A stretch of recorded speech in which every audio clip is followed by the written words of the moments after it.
days ago, we learned that a consultancy firm had recommended to the Department of Transport that Bus Eireann's expressway operations would be shut down. We know that the report recommends the axing of more than 500 jobs, Taoiseach, and the closing of 10 bus depots throughout the state. But there's much that we don't know. For example, we don't know which bus depots Grant Thornton recommends shutting. Does the hit list include Tralee, Wexford, Ennis, Clonmel or Ballina? Does it include Taoiseach, Sligo, Cavan, Letterkenny, Athlone or Waterford? I am challenging you to put this information before the House. I am challenging you to say today that you will publish this report. No secret, Taoiseach, that Minister Ross thinks himself rather good at his job. Sometimes I think that Otto, the bus driver from The Simpsons, would have more of a clue. The Minister was very alert to the rights of rural communities when he issued a call to arms to save the Stepaside Garda station. Why does he not show the same concern when rural communities outside of his own constituency face abandonment by his own department?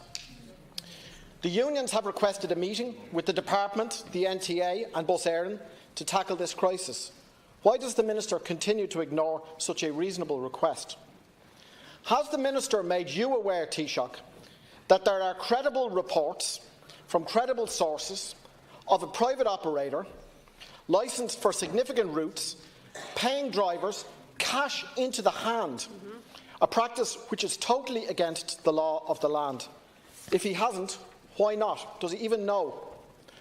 Other operators pay minimum wage, a little above minimum wage, and in all other cases below Bus Eireann trade union rates. There should be a threshold of decency. They should be required to pay the Bus Eireann rates. Why does the government not enforce minimum standards of this kind?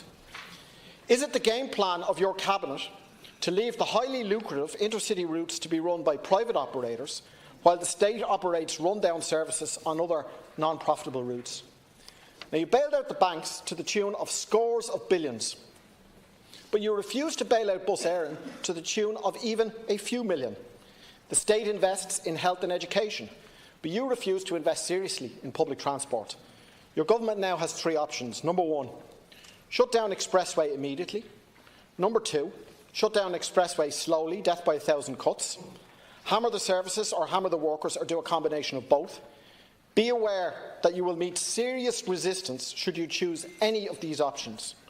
Your third option, the option that would be chosen by a left government, recognise that this is a country consistently ranked among the 20 wealthiest countries in the world, that it deserves a world-class public transport service, and invest seriously in public transport.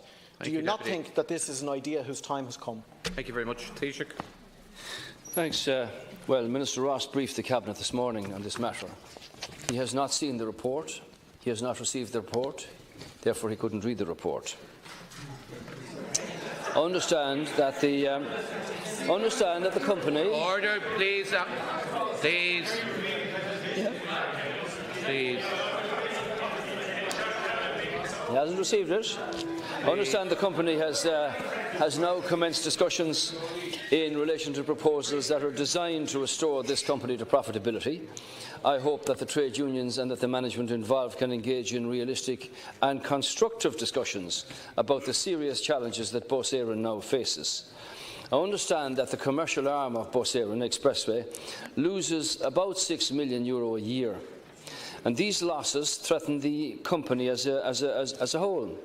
So it's important to note that these losses are not as a result of government funding. Bus Eireann's PSO network is actually performing well, financially and operationally. Last year, contrary to your statement, it received almost €40 million in PSO funding, which was approximately 17% more than in 2015. And the PSO services carried almost 32 million people, which was a 5% increase on the year before. The losses instead, Count Call, are related to expressway services which compete with other operators. There's been a strong growth in the commercial bus sector, with almost 23 million people using commercial buses in 2015. This passenger growth is not being felt in expressway. And contrary to some reports, there has not been a glut of new licences issued in recent years either. In fact, just 8 licences have issued since 2011, while 11 applications have actually been rejected. So these changes to the bus market have seen some towns and some villages lose services. I understand that in recent years, some areas have lost commercial services, have seen PSO services put in place by the National Transport Authority to ensure continued connectivity. And the NTA will continue to serve its statutory powers to ensure the continuation of public transport connectivity for local communities across rural Ireland. And the Minister has already commented on this, that in the context of whatever outcome the discussions between management and unions applies, that the question of continued rural transport will be provided and serviced. So this is not a problem of policy, but it is a problem of a commercial problem, which requires a commercial response. So I urge both sides in the coming weeks to engage constructively on this difficult issue, but which is important for the people of the country, given the figures that I've mentioned today already, Deputy Barry. Thank you, Taoiseach. Deputy Barry. Well, I find it quite incredible that the Irish Times can publish the Grant Thornton report on its front page, Taoiseach, not 1 or 2 days ago, but 6 days ago, and your Minister for Transport, 6 days on, hasn't read a copy of the report. Has he read a copy of it? Yeah. He can't get his hands on it. Can't get his hands on it. He searched high and he searched low. He searched the highways and the byways for the Grant Thornton report. But the poor old Minister can't get his hands on a copy of it. All right? Who do you think you're codding, Taoiseach? Who do you think you're codding? Now, I note that reports have emerged this morning of a 2014 internal government report which recommended a €50 annual charge for the free travel plan. We are told that the report was shelved. I just wonder how it found its way onto the front page of the Irish Times this morning. Taoiseach, unless you want a repeat of the great medical cards revolt of 2008, you will do well to make sure that that report does say on the shelf. And I suggest that you tell your Minister for Transport that he should go out there and get his hands on the Grant Thornton report. It's not that difficult, and then maybe you could come into the House and answer some of the questions. Thank you, Deputy. Taoiseach. Question, and I did say that the Minister briefed the Cabinet this morning. He had not received. He had not received the. He had not received his report.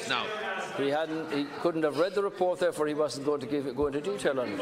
And as he did point out, this is a matter between management and unions, and I do hope that they engage in constructive debate about what is a serious issue. I say again to you, Deputy Barry, you said that no money was being provided by the state here. 40 million of public money was allocated to the PSO last year, and they carried almost 32 million people, which was a 5% increase on the year before.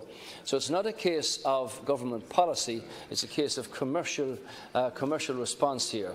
And this is now a matter between the unions and the management, and I do hope that they engage in constructive propositions. I'll remind Deputy Ross that if he goes out there wherever you say, that he might suddenly find the Grant Thornton report coming at him. But it's not available to him at the moment, and I suppose in an indirect way you are complimenting the Irish Times for being able to publish it on the front page. Thank you very much, Taoiseach.